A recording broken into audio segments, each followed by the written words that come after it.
Guys, 14 million na lang. Ha? 14 million na lang.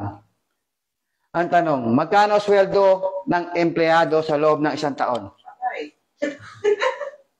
Nasa more or less 300 to 500,000. Tama? 300 to 500,000 per year. Sabihin mo na siguro 500,000 na. Kasi executive ka eh. 500,000 per year. Ilang years yung 14 million? Yun lang, nagkabilangan na. Ilang years yun? Sa 10 years, merong 5 million. Sa 10 years, tama? So, 30 years. Bumuno ka ng 30 years para magkaroon ng 15 million. Okay? 30 years. Guys, after 30 years, buo kaya yung 15 million? Buo kaya yun? Wala. Pwedeng mabuo yun, ma'am. Pwede, di ba? Sumusweldo ka. Huwag ka kakain. Huwag ka maliligo. Huwag ka maliligo, syempre. Huwag ka rin magkuryente. Diba? Huwag ka mag-load. Huwag ka bumili ng damit. Huwag ka mag-ahit. Huwag ka mag-toothbrush. Diba? Wala eh. Wala kang gagastusin eh. Oh. After 30 years, ano kaya itsura mo nun? Mukha ka ng ermitanyo nun. Malamang sa bundok ka nakatira, wala kang ginagastos eh. So, ang ibig ko sabihin, yung income natin as employee, natutunaw rin po yan.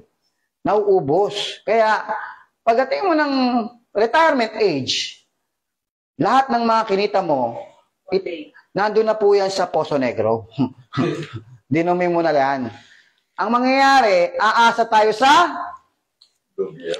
SSS, insurance, retirement fee. Sir, pwede rin. Magkano retirement fee, sir? Magkano retirement fee ng employee? Sabihin na natin 1 million. 1 million, yung talagang loyal. Ang tanong, yung 1 million, ano gagawin ng isang nakatanggap ng 1 million? Pagbabahay. Oh, pag pinagawa mo ng bahay, may income yung bahay, wala? Wala. Ano gagawin mo ngayon para magkaroon ka ng income? Kasi buhay ka pa eh. 60 years old, malakas pa eh. Ano gagawin mo ngayon sa retirement fee na 1 million? Ano gagawin nyo? Ano gagawin nyo guys? 1 million, retirement fee. 60 years old ka na. Ano po, Maser? Tatayo ng tindahan. Tindahan, negosyo, karinderya, restaurant, bibili ng taxi, ibabiyahe.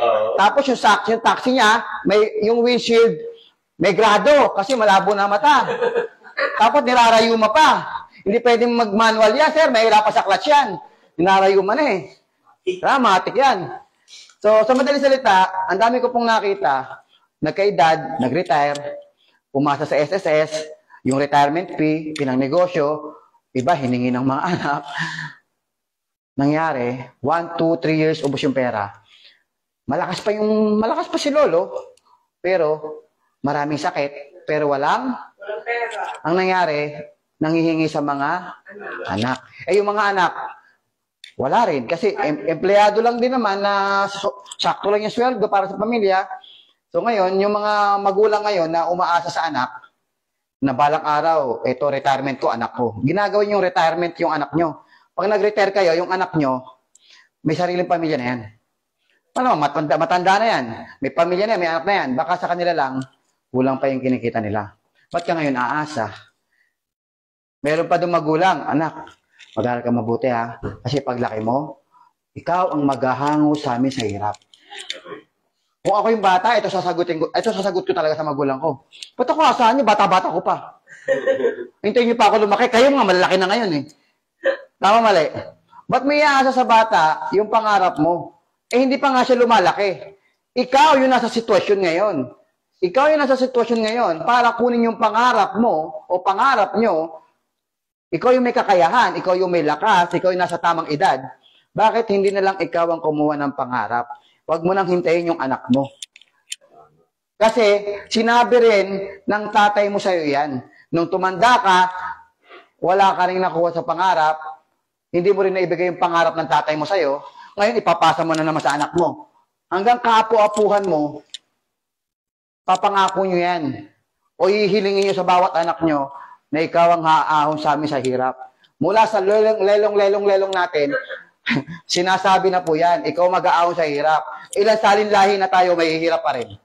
Kasi inaasa natin yung pagyaman o pag-asenso sa anak. Tapos yung anak mo pag lumaki, iaasa rin niya sa anak niya.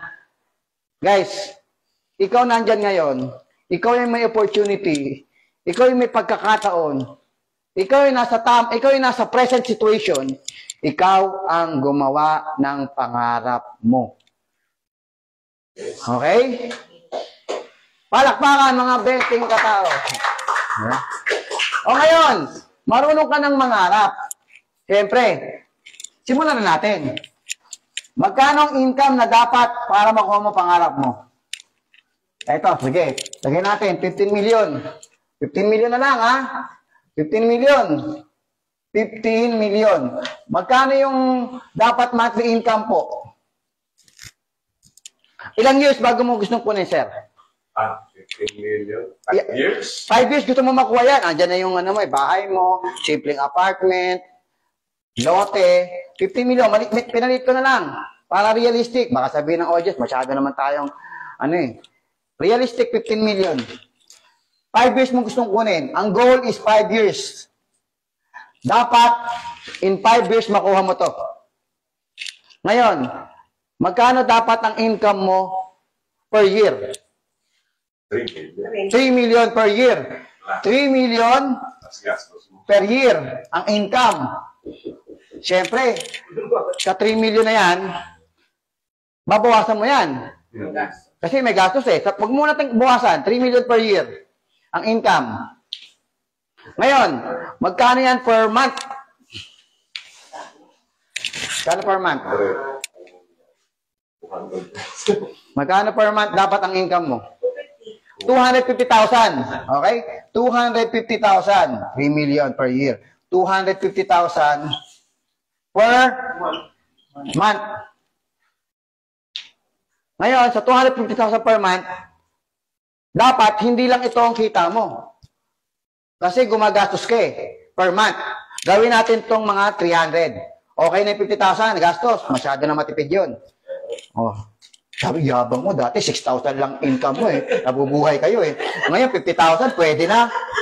Ano yung 50,000, pwede na. Dati, totoo, 6,000 lang income ko before ha. Anong year yun? 2016. Oh, ba? Masyado maliit yun. 6,000 lang sweldo ko. Pero ngayon, 50,000, pwede na. Oh, sabi natin, dapat ang income mo, sir, magkano? 300,000. Dapat 300,000 ang income mo. Para mabubuhay ka pa. Okay? So, 300,000 ang goal natin. 5 years. Okay? Dapat 300,000. Sir, saan mo kukunin ang 300,000 per month? Mga nanonood po, saan nyo kukunin ang 300,000 pesos per month na income? Kasi tapos na tayo sa goal setting eh. Nag-goal na tayo eh. Ang kailangan natin malaman ngayon, saan natin kukunin yung 300,000. Kasi guys, maraming mga nangangarap pero hindi nagko-compute. Pero sa school, lahat kinumpute na natin. May trigonometry, may calculus, may algebra, pati si X at si Y habang buhay nang hinahanap, hindi pa rin makita. Lahat kinukompute natin. Pati yung square root, kinukompute natin. Pero bakit sa buhay, sa pangarap mo, bakit hindi mo makompute? Hindi mo tuloy alam kung saan ka pupunta. Wala kang direksyon. Kasi wala kang computation ng pangarap mo. Hindi mo binibilang, hindi mo kinakalkula. Kaya minsan, suntok sa buwan ka na lang eh. Suntok sa buwan, bahala na gang, nagugulat ka na lang, matanda ka na, hindi mo pa nakuha pangarap mo. Kasi hindi ka nag-goal setting, tsaka hindi ka nag-compute. So ngayon, kinukompute natin ngayon. 15 million ang pangarap mo, gusto mong kunin ng 5 years, kailangan mo ng income na 300,000 per month para makuha yung pangarap, at the same time, nabubuhay ka pa sa panggastos araw-araw. So, 300,000 per month, saan mo kukunin yan? Idea. Negosyo. Sa employee ba makukuha to? Sino ba sumusweldo ng 300,000 na empleyado? Presidente. Sa mga corporate, kumpanya, Vice President lang meron yan. Maaari, no? Ilan lang naman ang Vice President? Pinagpala ka ba na Vice President ka? Pwede ba mag-apply? Pwede Vice President po. Diba? Piling-pili lang po talaga kumikita niyan. Sa employment. Kung sa negosyo mo kukunin yan, punta tayo negosyo. Negosyo tayo, guys. Ngayon, alam mo na ang pangarap mo, guys. Alam mo na ang pangarap mo. Ang pangarap mo ay 15 million in 5 years. Tapos, kailangan mo kumita ng 300,000 pesos per month. Ngayon, pagpipilian mo ngayon ay dalawa. Employee, or business. Ngayon, alam na natin, malabo sa employment. Tama, mali? Ngayon, kung magbi-business tayo, ano ang unang kailangan mo pag magbi-business ka? Kapital. Magkano kapital? Bigay kayo ng idea. Anong business nasa isip mo? Kasi hindi pwede yung, malay mo, maka-jackpot ako. Malay mo, bigyan ako ng break. Hindi pwede malay mo, guys. Kailangan, specific tayo ngayon. Ngayon mismo, ora mismo, mag-isip ka. Anong negosyo? Hindi pwede, malay mo, makaisip ako. Hindi makaisip. Ngayon mo iisipin. Ngayon mo iisipin. 10 taon ka na nag-iisip na malay mo, magkaroon ako ng magandang business. Puro malay mo eh. Eh, walang malay. Nawalan tuloy ng malay. Hindi pwede puro malay mo. Ngayon mismo, di ba pag nag-exam ka, sino dito nag-aral? Lahat naman siguro nag-aral. Pag tinanong ka ng teacher, kailangan bang sagutin mo yung ora mismo o bukas pa? Ora mismo sasagutin mo yun. Pag nag-exam ka, alam nga namang, pass mo na to ha. Hindi, tapusin mo lahat yan, yung questionnaire na yan. So ngayon, tanong, anong business ang gusto mo? Hindi mo na kailangan pag-isipan yung bukas. Ngayon, ito yung mga business. Traditional business. Traditional business. Traditional business. Anong unang kailangan dito, guys? Capital. Big capital. Capital. Medyo sablay tayo dyan. Wala tayong kapital na malaki. Kaya nga marami nag-employee. Dahil wala naman tayong kapital, ba't tayo mag-negosyo? Mag-employee na lang. So ngayon, dahil nahirapan ka sa traditional business, dito pa, meron kang pagkakataon dito? Franchise mahal. Franchising business. Kaya? Ito, sigurado to, franchising. Ano ba yung mga franchising business? Mang Inasal, McDonald's, Jollibee, Dunkin' Donut, Show My House. Alam mo, Show My House? 400,000 ha? Dati nung panahon na gusto kong mag-franchise yan, 250,000 pa lang. Ngayon, 400,000 na. Show My House, Master Show My, mga ganyan. Yung maliliit na food cart na walang pangalan, 50,000. Bukas makalawa, sarado na yun. Okay? So, franchising business. Milyon din yan, guys. 100,000 hanggang milyon. Sino nakaipon ng 100,000 na empleyado? Na ordinaryong empleyado?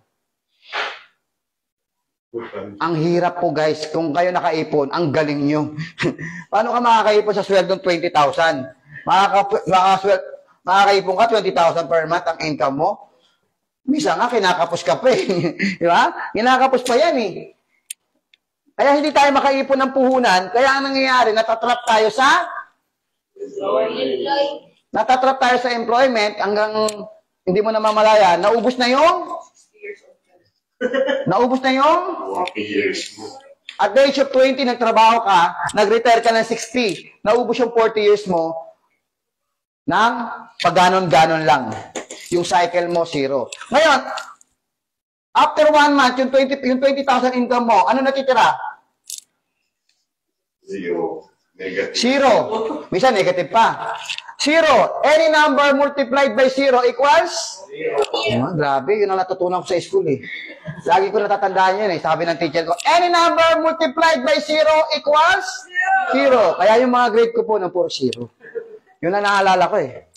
So, sa madaling salita, buwan-buwan, zero, multiply mo ng 40 years equals? Zero. At the age of 60, you end up zero. You end up nothing. You end up broke. Bakit ka susugal? Bakit ka susugal dito na only 3% o 4% lamang ang yumayaman? 97% broke, dead broke, still working. Yung isa, dependent. Out of 100. Ngayon, ba't ka susugal dito? Isusugal mo yung 40 years.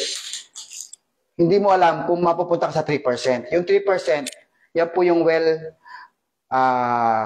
off. Ayan, yung may kaya. Tsaka yung isa ay mayaman.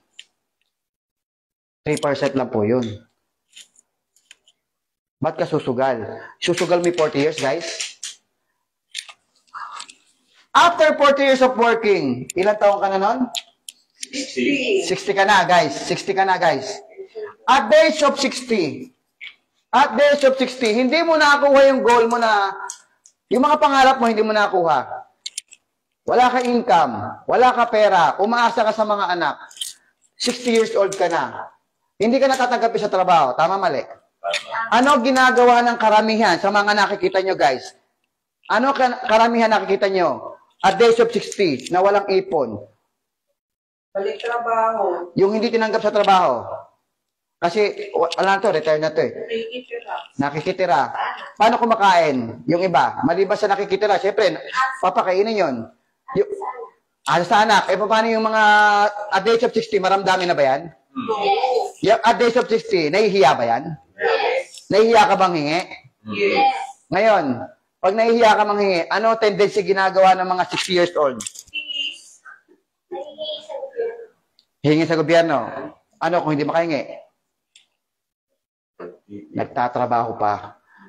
Paano trabaho ginagawa? Dahil hindi nga pwede mag-employee, pumupunta sa barangay. Walang masama dyan. Nasa barangay ka, nakakatulong ka, pero at the age of 60, ang ganda ng trabaho mo nung kabataan mo. Pagdating ng 60, bantay ka sa barangay, 1.5 isang buwan. Barangay Tanod, 1.5 isang buwan. Swerte na dyan yung nakaka5,000 isang buwan. Swerte na yan. Asa na lang yan sa mga pamigay-pamigay ni Mayor. Mga benepisyo. Pero yung allowance nila, guys, hindi kayang bumuhay ng pamilya allowance nila. Sarili lang nila pagkain, kulang pa eh. Pang maintenance na nga lang nila yun, kulang pa eh. Papayag ka, pagdating mo ng 60, nanlilimos ka na lang ng pera sa kamag-anak. At the age of 60, nakikipagsiksikan ka sa gobyerno, sa barangay nyo, kahit tagawalis na lang po ng kalsada, magkaroon lang po ako ng pera. O kaya pupunta ka sa palengke, maglalatag ka ng sako, ilalagay mo yung mga sibuyas, 20 tumpok, may bawang, sibuyas, kamatis, kalamansi, punta ka ng Balintawa, kahit matanda ka na, bubuhatin mo yung bayong-bayong. Bakit ko nasasabi yan? Kitang-kita ko po yan eh. Hindi na ako lalayo, sa pamilya lang namin, ang daming ganyan eh. Diba? Sa kapitbahay ko, ganyan din. Pinagpapasapasahan ng anak. Kasi may sakit na eh. Sa'yo naman si tatay. Bakit pinagpapasahan ng anak? Kasi gastos. Kung nasa si tatay, yun ang gagastos. Kaya siya pinagpapasapasahan. Naghihilian kung sino magbibigay. Nag-aambagan para sa magulang. Yung iba walang ambag. Mag-aaway pa yung magkakapatid kasi bakit di ka nag-aambag? Papagamot namin, papacheck up namin, wala kaming kulang yung pera namin. Wala akong pera, alam mo naman wala akong pera. Pati magkakapatid, nag-aaway kasi pag-aambag para kay tatay. Papayag ka nun, pagtanda mo, pinamimigay ka na. Pagtanda mo, pinag-aawayan ka dahil walang perang ibibigay sa'yo. Guys, wag mong hayaan na umabot ka ng 60 years old. Huwag mong hayaang umabot ka ng 60 years old na wala kang pundar. Yes. Yung pundar na sinasabi ko, yung mag-create ka o magpundar ka ng properties na nag-generate ng income. Gaya ng sinabi ni ma'am, apartment. Kumikita yan kahit tulog ka, kahit matanda ka na, kumukubra ka pa rin ng pera, kahit naka-wheelchair ka na, kumukubra ka ng pera. Bili ka ng resort, patayo ka, pamanage mo yan, kumikita ka ng pera. Kaya yung mga anak mo, pag matanda ka na, marami kang pera, naku, pinagagawang ka. O kung hindi man, may malaki kang bahay, naku, araw-araw nandun ang anak mo, baka doon pa tumira lahat. Di ba? Darating yung mga anak mo, linggo-linggo, nandyan yan, sabado-linggo, nandyan yan eh. Pa, ma! Yung mga apo mo, oh. Lalaki na, oh. Pa, may problema ako eh. Ano yun? Ba't tuition eh, kinapos ako. Ah, di ba? O, sige. Kasi marami kang pera kahit matanda ka na. Tapos wala yung mga anak mo, ikaw lang. Siyempre, may kanya-kanya pamilya. Sir, huwag ka mag-alala. Meron kang nurse, 7. 7 ang nurse ni sir. Ito matindi. Puro bata. Hanggang dito yung suot. Ang kinis ng legs. Yari ka kay ma'am. So, ibig sabihin, guys, pag matanda ka na at marami kang pera, marami kang pundar, hindi ka mag-aalala. O hindi naman pera ang mahalaga. Pero, hindi pinakamahalaga ang pera. Pero, isa sa pinakamahalaga. Okay? So, ngayon, kailan mo gagawin yan? Kailan mo gagawin na makapagpundar? Today or in the future? Today. Huwag mo nang hintayin yung, okay lang, bata pa ako eh. Kailan mo gagawin pagtanda mo na? Hanggat bata ka, dapat, ginagawa mo na ng paraan. Bago ka mag-60, nakuha mo na yung pangarap mo. Hindi mo makakuha sa traditional business. X. Franchising business. X. Wala kang pera, wala kang kapital, wala kang kaalaman. Natatakot ka? Ngayon, saan mo kukunin? Guys, buti na lang may live good. Buti na lang may live good. Guys, kung walang live good, hanggang ngayon po, nagtitinda pa rin po ako ng tubig, nagtitinda ako ng press pipe, nagtitinda po ako sa kalsada. Kung walang live good, malamang nagtitinda pa rin ako sa kalsada. Kasi wala akong option, wala akong malaking kapital. Kung meron man ako, wala akong skills eh. Hindi ko alam saan ako lulugar eh. Wala, meron nga may kapital, wala namang skills, di alam pa paano magsisimula. Ako, wala akong kapital, wala akong skills pagdating sa negosyo. Pa-vendor-vendor lang po ako sa kalsada. Franchising, lalo na, wala akong kapital. Guys, pagkagaya kita, walang kakayahan, walang kapasidad, walang pinag-aralan. Kung meron man pinag-aralan, dahil na sinabi ko, wala rin naman pupuntahan yung pamamasukan ko, dito talaga tayo magpupunta. Pag hindi mo kaya to, hindi mo makukuha yung pangarap mo. Totoo yan, guys. Pag hindi mo, ulitin ko ha, pag hindi mo nagawa itong dalawa na to, mahihirapan kukunin yung pangarap mo. Ngayon, kung hindi mo kaya itong dalawa na to, baka abutin ka ng 60 na mangyayari sa'yo yung mga sinabi ko. Yun yung kinakatakutan ko. Marami nagtatanong sa akin, ano yung kinatatakutan ko? Ang kinatatakutan ko, ang tumanda ng mahirap. Ayokong tumanda ng mahirap. Okay lang paghirapan ko ngayon habang bata ko. Kasi malakas ako, may kakayahan ako, may opportunity. Kahit na paghirapan ko yan, okay lang. Mahalaga sa akin, pag tumanda ako, hindi na ako maghihirap. May kasabihan, pay now, play later. Maraming mga tao ngayon, play, then pay later. Puro laro, puro pasarap, ayaw kunin yung pangarap, come what may, YOLO, you only live once, yun ang mga katwiran nila, ang pera hindi madadala sa langit, wala silang ginawa kundi magliwaliw, okay lang, susweldo naman ako sa kakrinsi, sa katapusan, susweldo naman ako, nabubuhay naman ako. Guys, ang pinag-uusapan natin, hindi yung present kaka during. Ang pinag-uusapan natin, yung after retirement.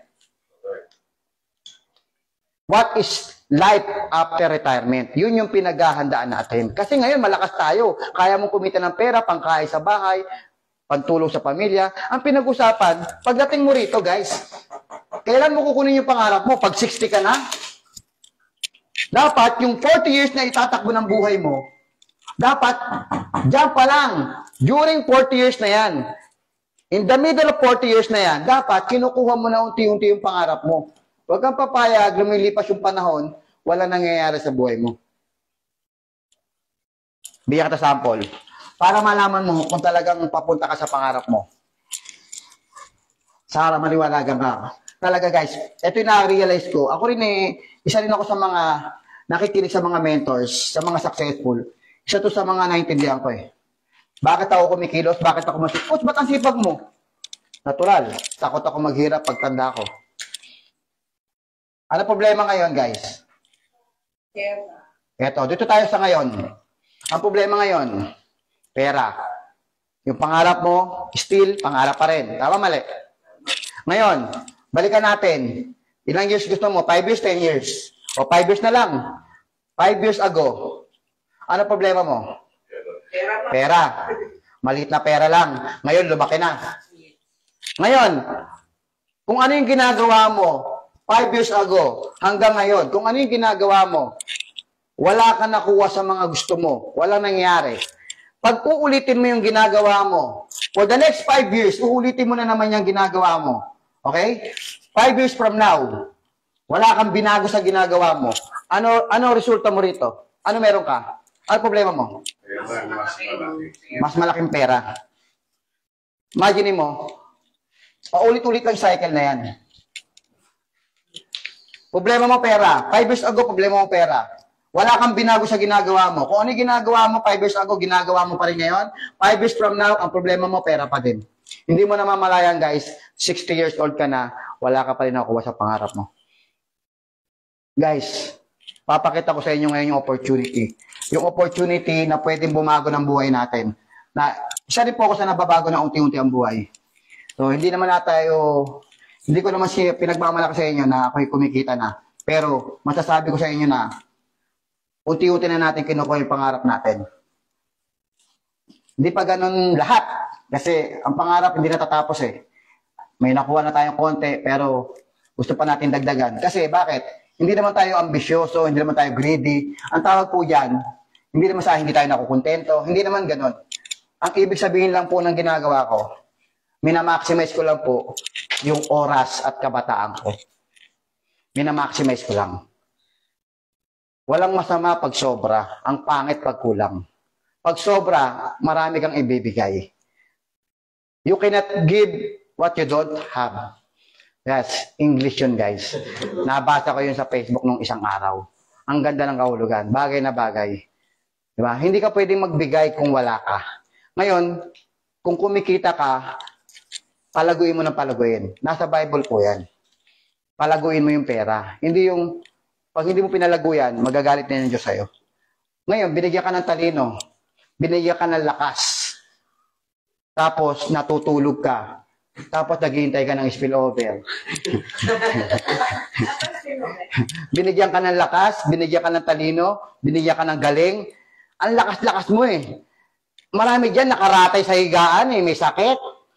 Ikaw, ang lakas-lakas mo, tapos naghihintay ka ng mga biyaya. Gusto mo madali. Ano ba? Pwede ba yung madali? Wala ba? Pwede ba kung kumita dyan yung walang gagawin? Pwede ba kumita yung hindi nahihirapan? Guys, pagka ikaw may sakit na, papangarapin mong gumaling at pag gumaling ka, sasabihin mo, Lord, pagalingin niyo lang po ako, magsisipag ako. Napila yung pa ako, hindi ako makalakad. Kahit angat, ayaw maangat, wala, hindi ko kinuwento. Ito lang, 1 month ago. Hindi ko malakad to. Akala ko hindi na ako makakalakad. Hindi mo na ganyan ako. Kaya hirap pala nun. Ang hirap pala yung ganun. Kala ko madali. Alos pulikatin na tong kanan dahil nga pila yung kaliwa. Sabi ko, hindi ko mayapak. Sabi ko, Lord, pagalingin niyo ako. Lalabas ako. Kasi lagi ako nasa bahay. Kaya nung gumaling ako, tama-tama nakita ko to, binili ko to. Nung binili ko to, sabi ko, gagawin ko tong hub. Araw-araw magtotok ako dito. I-maximize ko yung lakas ko. Gagamitin ko yung lakas ko. Pagalingin nyo lang ako. Nung sinimulan ko to, pipilay-pilay pa ako eh. Pagaling pa lang ako ng konti eh. Guys, kaya ako sinasabi sa inyo, dapat, pagpasalamat mo, malakas ka.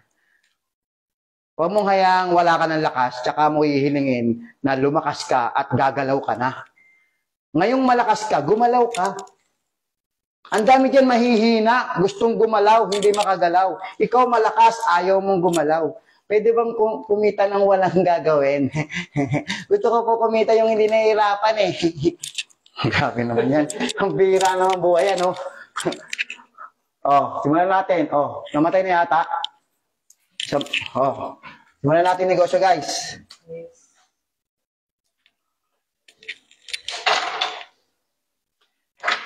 Okay.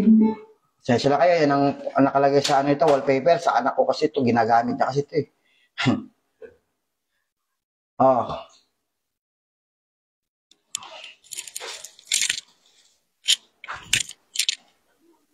Sige lang guys ha. Okay na. Umandar na yan. Okay. Simulan na natin.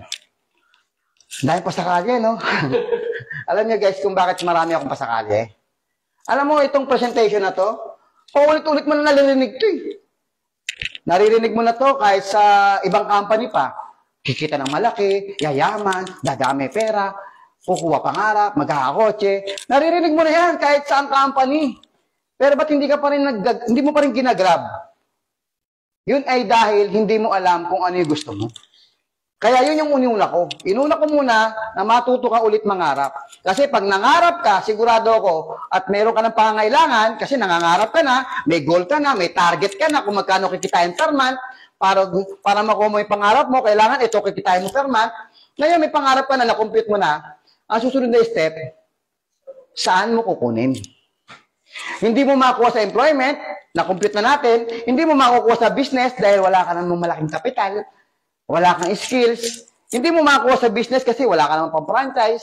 Ngayon, ito ang Live Good. Isa sa mga option na pwede mong puntahan para makuha mo yung goal mo.